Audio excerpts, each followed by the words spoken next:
Ladies and gentlemen, welcome back to another episode of the JONCAST podcast. We are back and we are signing off to 2023. Me recording this is the last day of 2023. So I thought it was about time to get on the podcast, and let's talk about 2023 and hopefully look forward to 2024. I feel like I want to look forward first to 2024. So I know the thing on this podcast is a little bit of inconsistency. So here we go again. For 2024, I am going to do my damnness to bring consistency to this podcast. I'm going to be looking to, create more content and have content more available to you guys. For the people who are who come to this channel and watch consistently when I put out stuff. Thank you for the feedback as always. I love you guys. I appreciate it, and you always be part of the journey. And as of 2024, I'm going to be sort of doing a balancing act. I'm going to be doing this, as my solo gig, but I have another platform that I'm on, John and Joe Words of Wisdom. So, we are there sometimes we're there, sometimes we're not, but that is where we will be. There's going to be a link in the bio to the other channel. So if I'm not here, sometimes you can find me over there. And hopefully on that side, aspiring to do the same thing, just being more consistent with content, understanding, putting out stuff. I think, and, towards end of 2023, I kind of got into sort of a mindset of just, focus on the things that you like doing. There's always, even though it feels like there's not enough time to do things, there's always enough time to do things. It's just how you manage your time, and time management is always the battle. So I'm trying to learn to stop procrastinating on things and just, hey, if you want to do it, go do it, and stop talking yourself into holding yourself back. I feel like when I don't have my glasses on, this is just awkward. Like, I didn't come down here with my glasses. I didn't feel like going to get them. But, yeah, so, we, over here, I'm going to strive to put out, like, more video game content, maybe my thoughts and opinions on games. I might include wrestling, because if you follow me on Twitter, I'm always kind of talking about wrestling in some manner, or commenting on wrestling stuff. So, video games, wrestling, maybe, get back into doing reactions to movie trailers and stuff like that, video game trailers that dropped.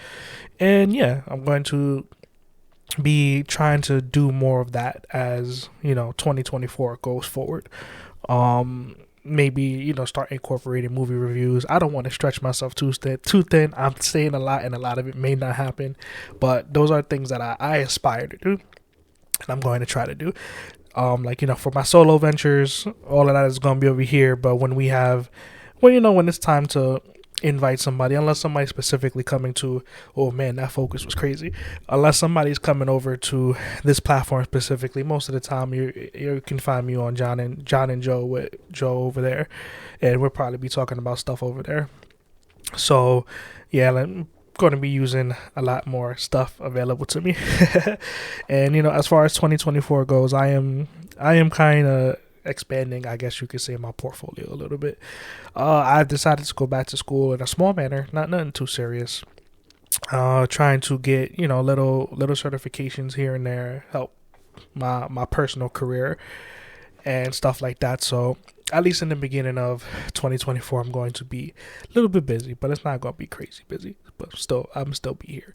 I'm going to be trying to live stream a lot more. I was live streaming on and off in the middle of the year. Sometimes if majority of the time when I'm not here, I was streaming. I was on Twitch or YouTube streaming. Majority of the time I'm on Twitch. I don't know what my commitment is towards streaming. I don't know if I'm committed to YouTube or committed to Twitch. I kind of don't mind either way. Just one day I decide to stream on YouTube. One day I decide to stream on Twitch. I've recently been streaming on Twitch more. So that's why up here I've included Twitch. So hey, if you're looking for me, you probably find me there too. I might try to start simultaneously streaming on both platforms, just so there's no confusion. But we will see. That is a whole another journey for another day. But yeah, that is what I'm hoping to accomplish, at least podcast side. Always looking to expand in life, stuff like that. And yeah, as far as now, 2023. 2023 has been an interesting year. It's been a good year. It's been a good year overall. I mean, nothing terrible has happened so far. And yeah, so I guess let's start with where my heart lies. Gaming. Video game awards passed, and I think Baldur's Gate 3 was the game that won Game of the Year. So I was just like, you know what? I want to talk about what I enjoyed in gaming in 2023. Some of this stuff may not have come out in 2023, and some stuff may have. But for, let's start with, hey, this is going to get somebody angry, but Microsoft finally acquiring Activision. I am a big fan of that. Bobby Kotick is finally out. I think as of December 29th. He's gone. He got the gold parachute. Good riddance. Goodbye. We don't want to see you no more. And overall, my feelings, I think I did a video. I feel like it was 2 years ago. If it wasn't 2 years ago, it was the beginning of 2023 that I made that video of my attempt to cover the whole thing going on with Activision, Blizzard, and Microsoft. But yeah, it finally went through, and for me, it's just a deal that is, hey, say what you want about like the background of it, but me as a consumer and knowing how Microsoft operates and stuff with Game Pass, yeah, I really don't care for the argument of owning games. That if you get on Twitter, PlayStation fanboys, Xbox fanboys, whatever it is, people are, oh, you don't buy your games. Like, hey, but at least it's available for me to play. Hey, if I can save money here and there, I'm cool. I really don't care. Especially since I game on almost all platforms. I look forward to next year, hopefully, as the Activision, because I know there's still some stuff that's tied up in court. So as the Activision portfolio, Sonic sort of kind of opens up to Xbox, I'm hoping all that stuff eventually comes over. Even though there's a game already being made, and there's stuff to say about it, even though I'm probably not gonna comment on it because I'm afraid I'm gonna get in trouble. But if the Activision Wolverine game ever comes to Xbox, I'm all over that. If anybody remembers, I'm probably gonna include some clips from the game. That was a violent Wolverine game, like to the point that you can literally get him fucked up, skin gone, all that stuff, and you see it regrow. He takes battle damage, all that stuff, and it just regrows, like what a Wolverine game should be. As far as that other situation with Sony and Insomniac, right? That leak is terrible. It sucks that it happened. All the stuff was leaking online. It was my opinion at the time that I believed that either that they were going to delay it out further and rework a lot of the stuff of the game, and I also believe that there was a possibility they could cancel the whole project just to kind of just start over. But they have announced that basically they're just going to keep pushing on, and it's very early footage that was out there. Like I said, it absolutely sucked that it happened. I hate that, when games get revealed early before we see them, and then people make comments on it as if it's a final product. That's kind of like, just wait, because the same thing happened with GTA, essentially. GTA stuff was leaked out early, and everybody was commenting on it as if that was the final build of the game, even though it's very, very early footage that we were seeing. Finally GTA 6 trailer gets revealed, and everybody has a whole different tune about GTA now. So the same thing with Wolverine. I wish people would just take a second and calm down. It's very, very early footage that we're not supposed to see. Let's wait until the game is actually supposed to be revealed to make comments on it, versus saying, "Oh, this game looks like crap." blah blah blah. Like, it's not the final build of the game. Let's calm down, hold it back. So yeah, that is one thing the Activision Blizzard deal going through. I was excited about.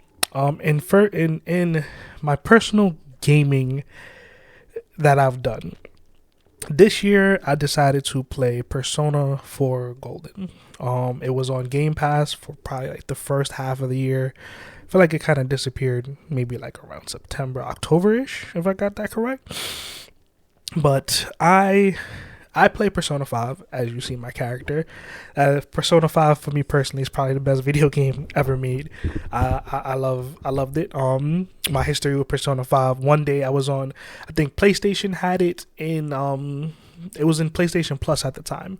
I forget what the actual name of the thing is, but it was there, and I was like, you know what? Why not? First Persona 5. I was like, let me give it a try because I see people talk about it. And, as hearing people talk about it, I determined it wasn't a game for me. But then I started playing it, and then I just kept getting hooked into the story, hooked into the systems, and I was loving it. And by the time I got to the end, I was like, damn, that was a beautiful game. And then it was like, oh, Persona 5 Royal was coming out, like, I think from when I ended it, probably like a month after I ended it. But I didn't know that until, like, I just started seeing people talk about it.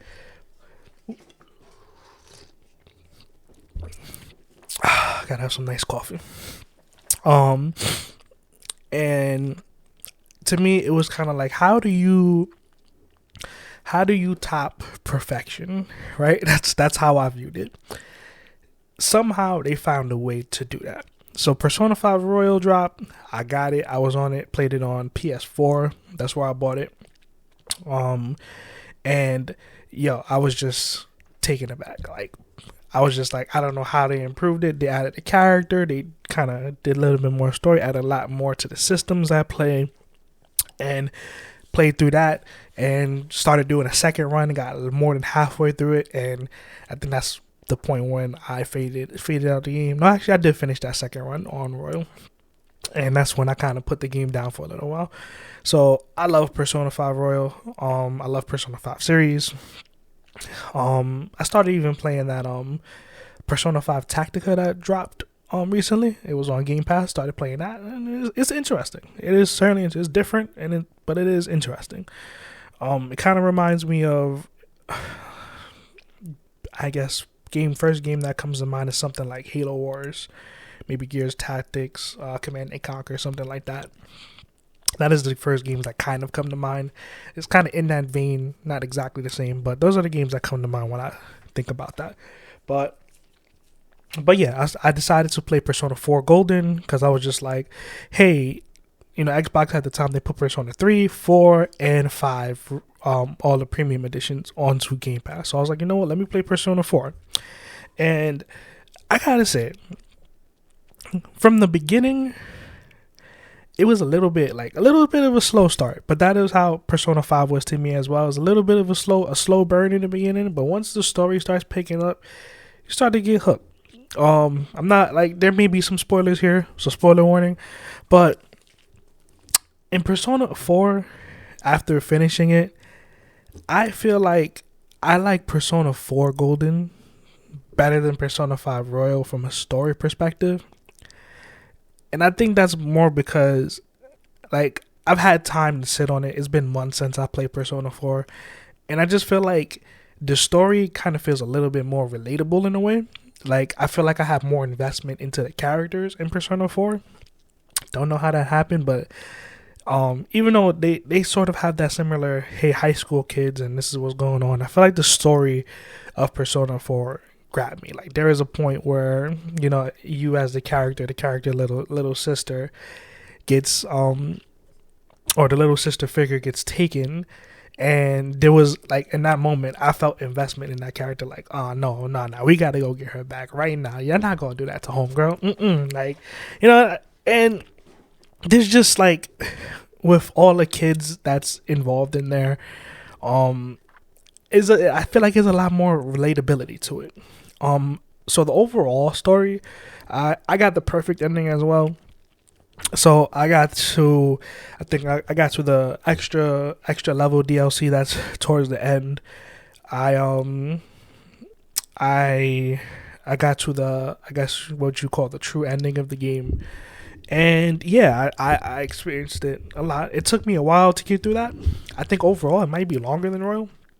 I might be wrong. I would need to go back and look at my hours played in it. Not really sure, but yeah, I just really, I really like I was asking around, and I was like, some people on Twitter, on YouTube, and even some friends, hey, should I go back and play Persona 3? And I only asked because I believe either next month or the beginning of February, there's the remake to Persona 3 dropping, and I was like, do I want to go and experience Persona 3 in the remake form, or do I want to go experience Persona 3 in the original way? The consensus I've gotten so far is that I should wait for the remake to drop to experience it in the Persona 5, system, because that's how I was looking. And I believe what's been explained to me, hey, feel free to comment if you played the game and you feel otherwise. I am open to playing Persona 3. But the way they explained to me, it seems like there's in the version of Persona 3 that is on the marketplace, there is there's a female version of the character, and there's a little bit addition to the story because they removed the DLC out of the remake. I kind of personally feel like eventually that DLC is going to end up in that remake. Like, I feel like it's more of a, let's try to get more money situation. I might be wrong, but I just kind of feel like from when I see it was announced, the amount of people who are just like, hey, you got a missed opportunity, stuff like that. I just kind of I don't feel like they're going to do a remake and leave all that on the table. Like, I found, even if it's sometime down the line, I feel like a DLC is eventually going to drop to that. So with, like I said, with the people I talk to, that's the reason they were just like, hey, I think it's better to just wait for the remake to drop and experience it like that. Because I think that game is also for PSP, and it was ported to PlayStation 2 or PlayStation 3 at the time. And that's the version that exists. So, yeah, I decided to, I'm just waiting my time. February, I believe it's February 2nd. I may have my days confused. But when that game drops, I'm going to be all in that.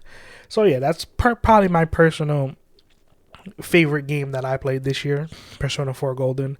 In terms of stuff that released this year, a lot of the stuff I'm about to comment on is games that I probably haven't gotten all the way through, or like in the process of playing, or just kind of dropped it all together. I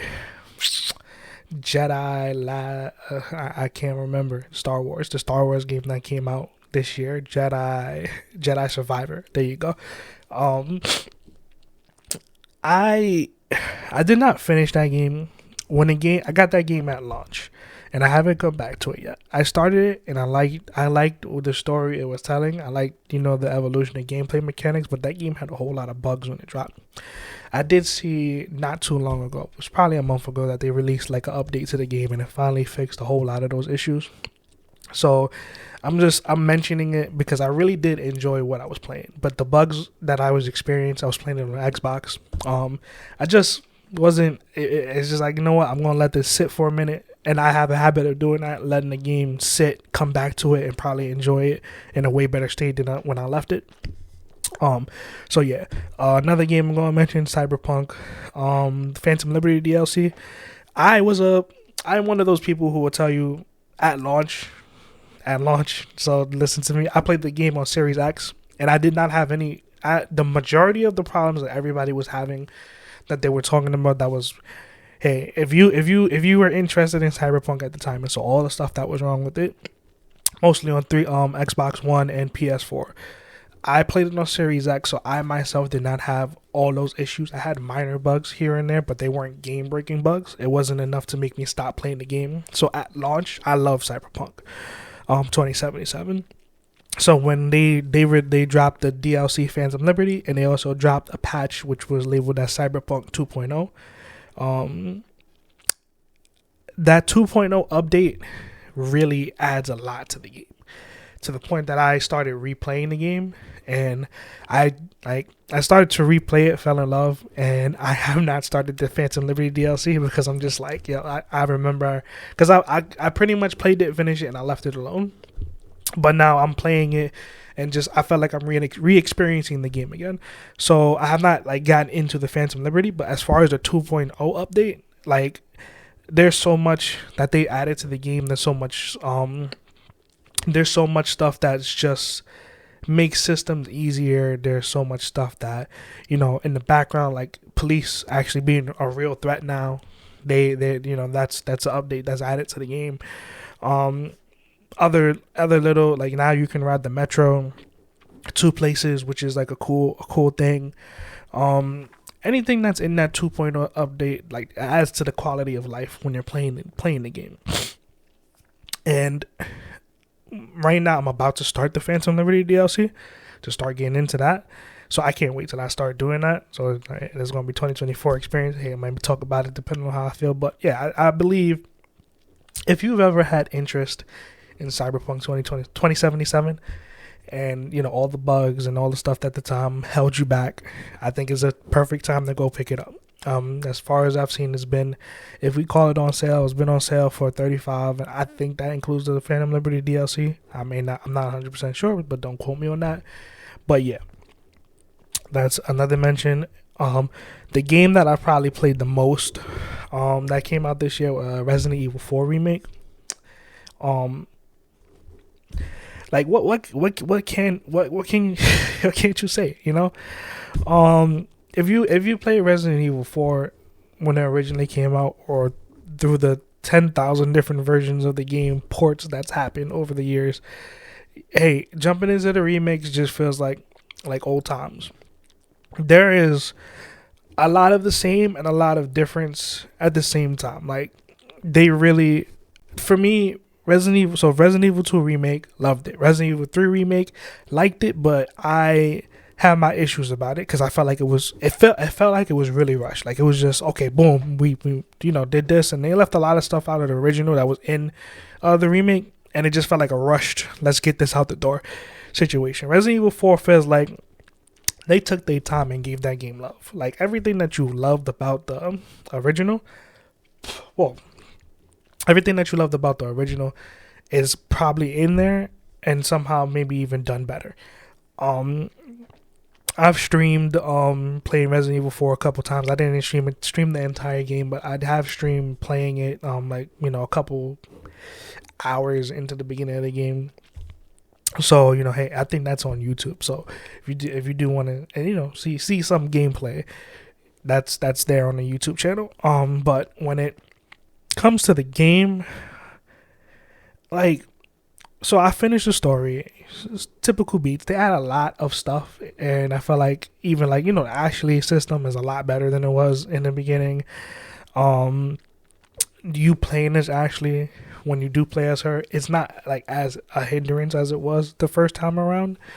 And even just quality of life up there, being able to walk and shoot, it's like just a whole new world adds to the game. The parry mechanic that's in the game now, freaking amazing. It's just like everything I loved about Resident Evil 4, and it's just like, boom, we just dialed it up. And then once I finished the game, I think the Mercenaries mode wasn't available at the time that I finished the game. I don't remember, but I downloaded the Mercenaries, and man, I got hooked. Like, if you remember playing Mercenaries in the first one, this time, like I said, with those little quality of life changing and all this stuff, just loved it. Then recently the DLC came out, the Ada Wong DLC. Started playing through that. I haven't finished the DLC, but the characters dropped into Mercenaries, so you got Wesker and Ada. And Wesker is just like, you drop the Dragon Ball Z character into a Resident Evil game. That's how Wesker feels. Wesker is like broken. Like, my man disappears, vanishes. Like, if you remember Resident Evil 5 playing against him, I'm just playing with him, it's just like, well, okay, alright. I love playing, just dropping into Mercenaries here and there, playing as Wesker and just trying to do what I can. It's Mercenaries adds just if you have those games that you just drop into, not worried about what's going on, and just drop in, let me play a few minutes, have some fun. That's what Mercenaries mode has become to me over the course of this year. If I'm just like, hey, you know what, I don't want to play anything that involves story, like a story commitment. Just feel like chilling. Just jump into Mercenaries. Play. I might get stuck there for a few hours. Maybe I'm trying to achieve something. Like I have not completed like all the high ranking goals. Like I think it's S++. Like I have not done that for every character. And sometimes I may say, hey, you know what? I don't even care what happens. Let's just go have some blind fun. That's what Mercenaries has been for me. This year, I ventured into PC gaming. I have my PC right here. I'm probably going to shoot a little video of it just so you can see what it looks like, because I don't think I've ever shown it on the channel as of yet. But sometime after the last video that I made on the channel, I decided, shout out to my friend Jake, I decided to build a PC. It took a few months to, just first it was the talking process of, okay, how is it? What should I get? All this. I spent probably around like $2,000 for my PC. Very happy with it. Have had no issues with it. Actually recording this video on PC as we speak right now. So, it was something I always said to myself I wanted to do, but now having access to somebody who's done it and who understands the process of building a PC and can guide me through the process is different from going online versus somebody who you have right next to you. So it was like understanding this is where I wanted to play, or this is what I want to do. This is what like type of games I want to play. This is where I want to be at in terms of when I build a PC, and understanding all that stuff. If you care for what I actually bought, hey, you comment on the video and I'll probably throw in like my parts list on what I got for my PC. But yeah, my PC is all rainbow color lit up right now. I remember when I first going through the process of wanting parts, I was like, yeah, I really don't care for RGB. But I ended up buying. It took one fan. It took one set of fans, I believe. I bought these. They're fans that's on the back wall panel, and they light up. And I was just like, yo, okay, maybe I do want to reconsider RGB. So eventually I got another fan to pair with on the other side. Got a set of fans on the top, and I have an RGB strip that's going into the GPU. So yeah, I just went crazy with the RGB. At first I think the color I had was a solid red, but eventually I just changed it to rainbow color that's constantly moving, and I don't know, it just feels like a sense of I'm sitting here, maybe I stare at the colors for a minute. It just feels like a sense of stress relief, just sitting down, chilling, nice music in the background, vibing out. That's what it feels like to me sometimes, and that's why I kind of feel like I like it a lot more. So yeah, to go on to that, what I built my PC for is I wanted to be able to play 1440p at max settings. Currently I have 1080p displays. Got two monitors, and I have 1080p displays. And I was just like, in the future, if I decided I wanted to go to 1440p, I'm able to, and I also want to be able to game at max settings. So that's what I have my PC built for. First PC game that I played, I put a lot of hours into it, was Starfield. I know this is going to be a touchy subject for some people, but when it comes to Bethesda, let's start with that. I did not play any of the Elder Scrolls series. Elder Scrolls is just not my speed. Games of that nature is not my speed. Games that, when I specifically say that, I mean games that take place in like that period of time. Even like show pieces that take, it's just not my speed. I can't really invest into it. I don't know why. Like Game of Thrones has been the only exception to that rule. That is the one thing that, in terms of that period and stuff that's of that nature, knights and stuff like that, that is one thing that's probably grabbed me. There may be something else out there, but it's not like, it's hard for me to get into that stuff. So Elder Scrolls, I do not have any experience with gaming in. Even like Elden Ring, I couldn't get into Elden Ring. Like I was playing it, and like I said, it was more the period than the gameplay. Like, hey, like yeah, I would get beat up sometimes. Hey, it had nothing to do with the difficulty. I actually enjoyed sitting there, getting fucked up by a boss, sitting there trying to understand strategies. Okay, this is what I gotta do. Okay, but walking around the world and it just wasn't for me. Like I got to the first I think I went to the first that first like when you first walk out in fear, there's that boss that's like I think it's like a minotaur, half horse, half man. And I sat there for like an hour trying to fight him, and then I was just like, oh wait, I'm not actually supposed to fight him. Oh, okay. And then I walked away, started exploring the world, and like I said, exploring the world just wasn't. It's like okay, fighting things here and then. I came across another boss. It took me like a couple tries to beat that boss too. I went into a cave somewhere, and I don't remember. It's been such a long time, but I went into that cave, fought the boss, and yeah, eventually I won. That feeling when you sat there and put the time in and understood, hey, okay, this is what I gotta do to beat him. You start timing stuff and all this other. I love that feeling, but the timepiece is what fucked me up with Elden Ring, and that's why I didn't continue playing it.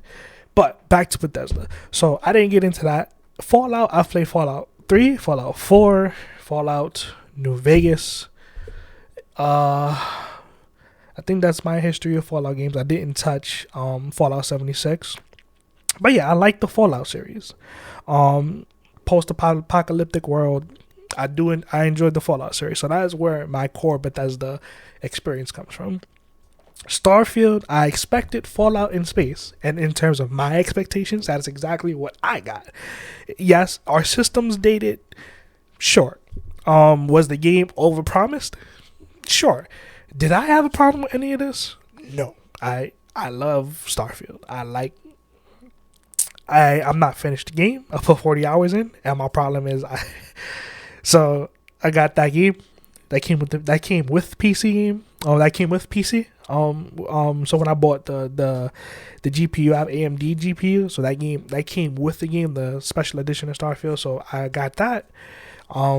But then I also started buying other games on Steam, and that's what my problem became. I started playing all these other stuff, and then eventually, like I said, what happens to me is usually maybe I start playing something, I stop, and then I come back to it eventually and just finish it up. But that's going to be Starfield for me. I do intend to finish playing Starfield. I put at this time 44 hours into it, or 40 something hours into it for sure. And yeah, I enjoyed playing Starfield. I was just joining one of the collectives. I can't remember the exact name of it, but I had just gotten into that. But I was experiencing, Starfield is that type of game. If you get into a side story, you may be going into that side story for hours, or even if you're in that side mission, you might get roped into another thing in the process of doing that. And that's what Starfield has been for me. I enjoy Starfield. I like Starfield.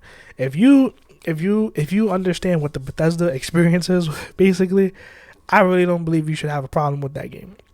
Like I said, are some things in it dated? Sure.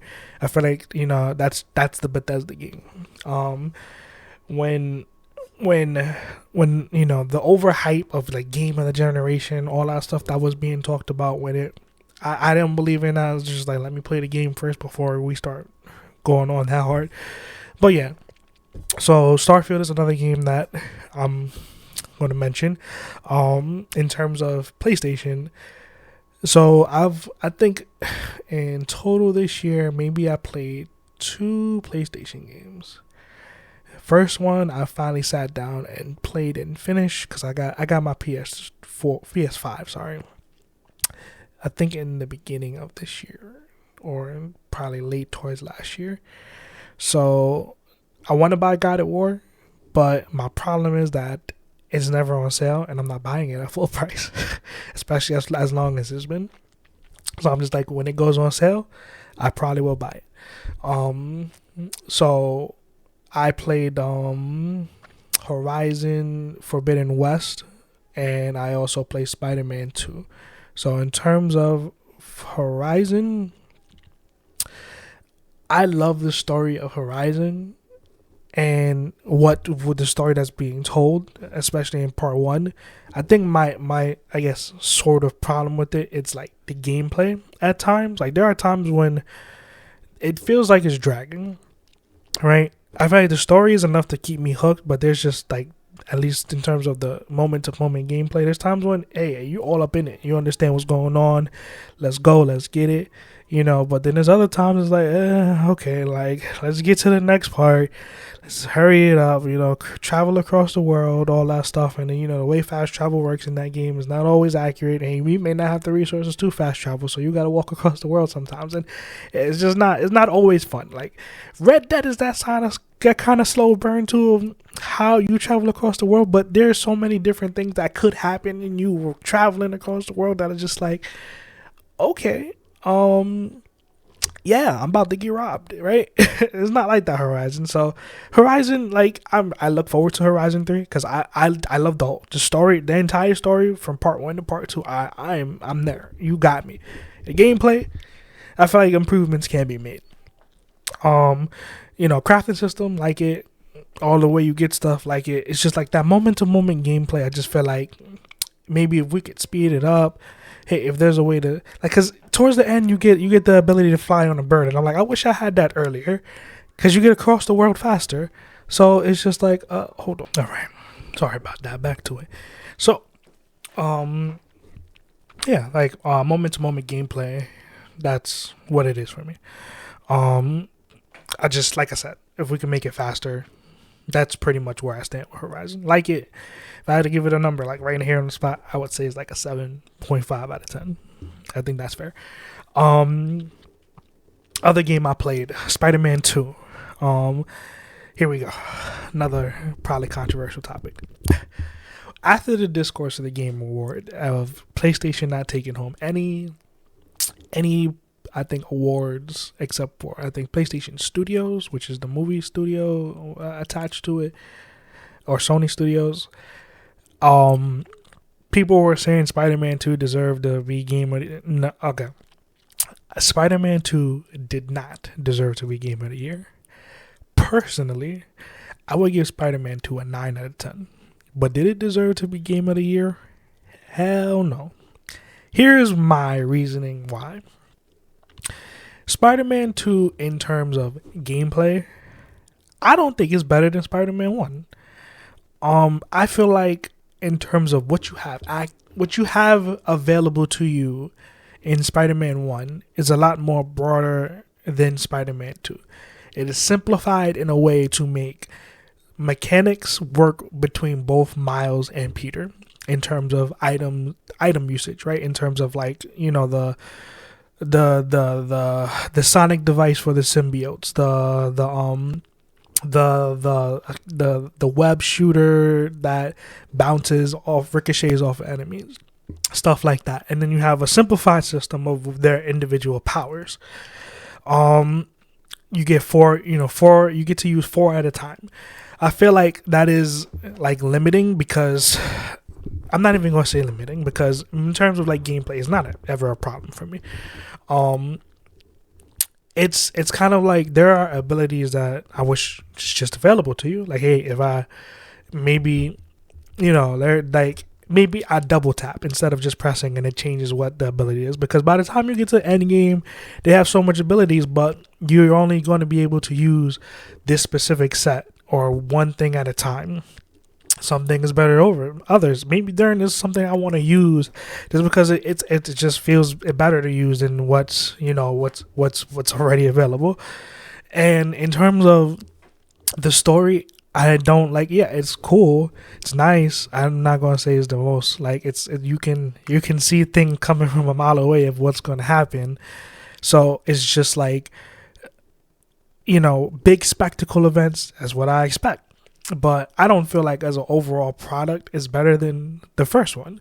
I feel like this one is very safe. Yes, the web swinging and the suit, the glide suit, changes traversal a lot. But I feel like Spider-Man 2 is a very safe sequel. I don't feel like they went out there and said, you know what, let's really expand on the first game. Let's really make it bigger, right? As we went through like the series, Spider-Man 1 was awesome. I feel like when Miles Morales dropped, that game progressed, definitely moved the needle forward on what Spider-Man 1 was. This one, I feel like as massive as a sequel as it's supposed to be, they could have done a lot more. That's my opinion. I just feel like it's a safe sequel. Is there DLC that's supposed to be coming down the line? That's what I'm hoping for. Similar to how the first Spider-Man worked. Hey, even if there's a DLC that just lets us play as Venom for a little while longer, I'm down with that. But in terms of what this product that we got now, and even right now, we don't have New Game Plus, which is, I can platinum that damn trophy today, but I choose not to because I'm like, I need a reason to spend time here, right? So I'm just like, when that drops, New Game Plus, I'm probably gonna be back in it. But right now, it was just I finished the story, put some time into getting some trophies. I think I'm probably 3 trophies away from getting platinum, but I was just like, I don't want to because I would like a reason to come back. I don't feel like I'm a platinum in and just never touch it again, even New Game Plus. But because the platinum is out there and I haven't done it yet, I want a reason to come back. But yeah, that is pretty much my opinions on Spider-Man 2. I don't think it's a Game of the Year. Like, I don't even think it should have been nominated for Game of the Year. That is not me saying that I think Starfield should have been nominated. I'm not even gonna have that discussion either. But I just don't feel like if you want to go for like a best PS5 game, okay, we can go for that. Not Sony self voting, not that. But yeah, if we was just talking about like a best PS5 game that came out, because my brain is shot on what else came out this year. But yeah, when it comes to that, that's how I feel. I just feel like Spider-Man 2 is a great game. Like I said, for me, it's like a 9 out of 10. But Game of the Year, nah, I wouldn't even add it to that discussion. I think I'm gonna play Baldur's Gate 3 eventually. I look at Baldur's Gate 3 is a game I look at and like, I don't think that's for me. But when I see story stuff, I'm like, would the story be enough to get me to invest into everything else? Because that's how Persona worked for me. Persona was just like, I don't care. Like, I was at a point in my life when Persona came out, or when I came across Persona, that the turn-based RPG stuff, I kind of was over it. I kind of was done with it. I didn't care about it, but that game made me go, you know what? I can get behind this. Well, the story that's being told is pretty much animated game. I get behind this. So I'm like, can Baldur's Gate 3 do that for me? Is the story enough to make me go, you know what? I can settle it. I can settle with this. So that is probably something that's going to happen in 2024 eventually. I might buy Baldur's Gate 3, play it on PC, most likely. But yeah, so other than that, I think that's majority of what I've played this year. I'm currently playing Red Dead Redemption 2 on PC, which is a way different experience. Like, to me, there are games that, like, so far on PC that I've gone back and played or just re-downloaded just to experience it. And having, like, the option to scale a game up or down based to your standards, like turning pretty much Red Dead Redemption, turning the frame rate off, or raising it up. I feel like that's a life-changing experience in so many ways. Like, I love Red Dead Redemption 2. Like, if we were doing an all-time list, that would probably be somewhere up there for me. But when playing it on Xbox, I played it on Xbox One. I think took it into the Series X life. But that game is at 30 frames per second on the Xbox. So it's on sale. I think at this very moment it's on sale on PC, and that's when I bought it. And I was just like, you know what? Why not? I like it. I'll buy it. So I bought it while it was on sale. I started playing it. I was just like, this is a whole different feeling. Like, experiencing this game, I think my PC is pushing it to like 120 frames per second right now. I may have that wrong. Maybe it's the 90s. May have that wrong, but I know it's above 60. But playing that game and experiencing it just feels like a whole new life. Like, I feel like I'm playing a whole different game. Like, that's sometimes what the experience of jumping from 30 to 60 feels like for me. It's like a whole different experience. And then I also decided to, hey, you know what? Let me get into modding. So I started using mods in Red Dead. And even that has brought a whole new life to the game for me. So that is what I've been like playing as we speak.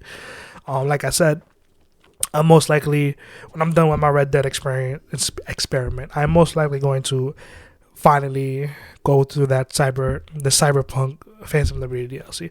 But the most complex things have happened in the process of this. I have really legitimately sat here and wondered, should I buy it on PC? Should I buy Cyberpunk and play it on PC with the DLC expansion?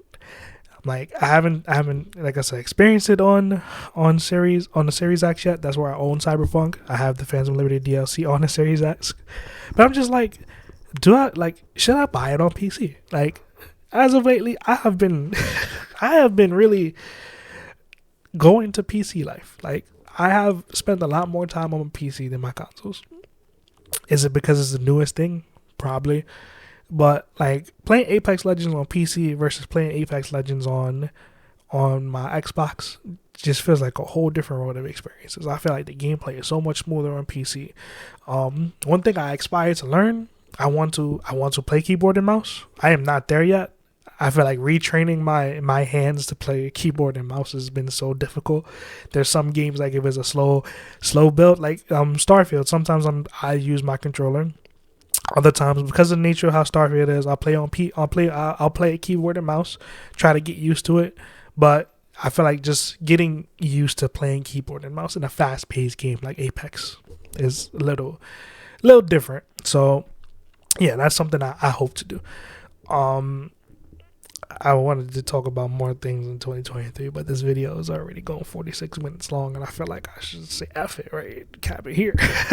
I mean, not a lot of other stuff happening besides, gaming stuff. I mean, we got the world of wrestling out there. A lot of interesting things have happened there, but I've recently made a video over on John and Joe Words of Wisdom when we were talking. We talked pretty much wrestling in general, things that could happen. I think Randy Orton, that was CM Punk and Randy Orton returning. So we talked about a whole bunch of future stuff there. So if you want to go hear some wrestling opinions, if you're a wrestling fan, we got that over there for you. Link to just the channel in general will be in the description of this video.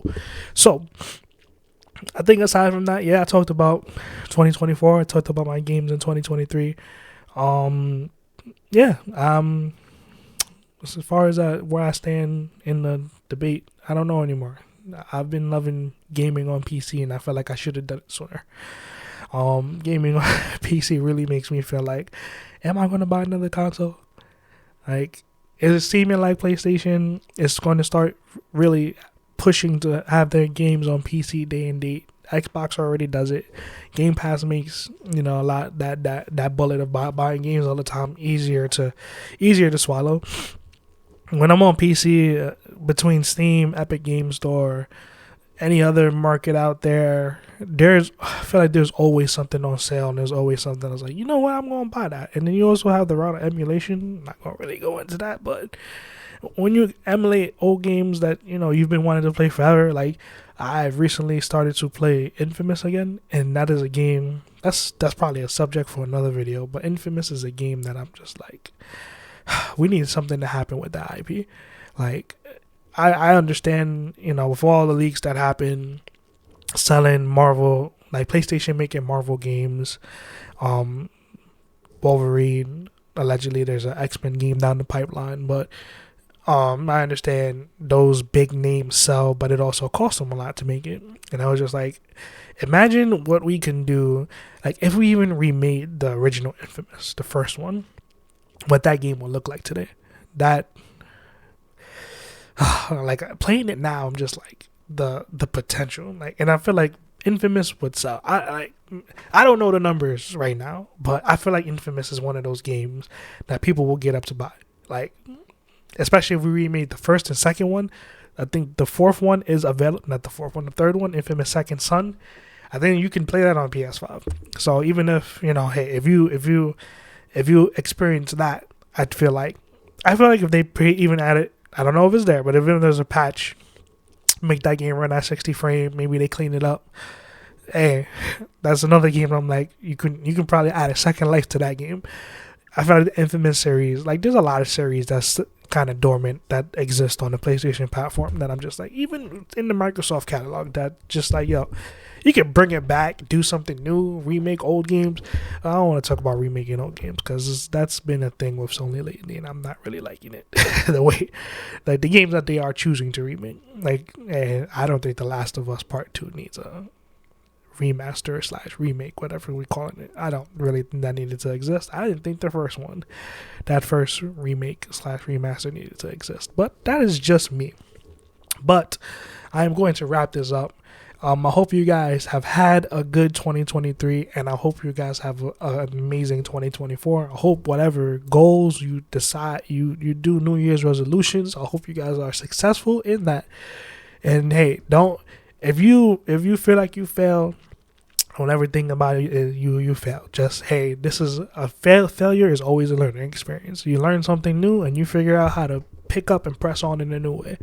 So with that, I hope you guys have an amazing 2024, and I shall see you guys in 2024.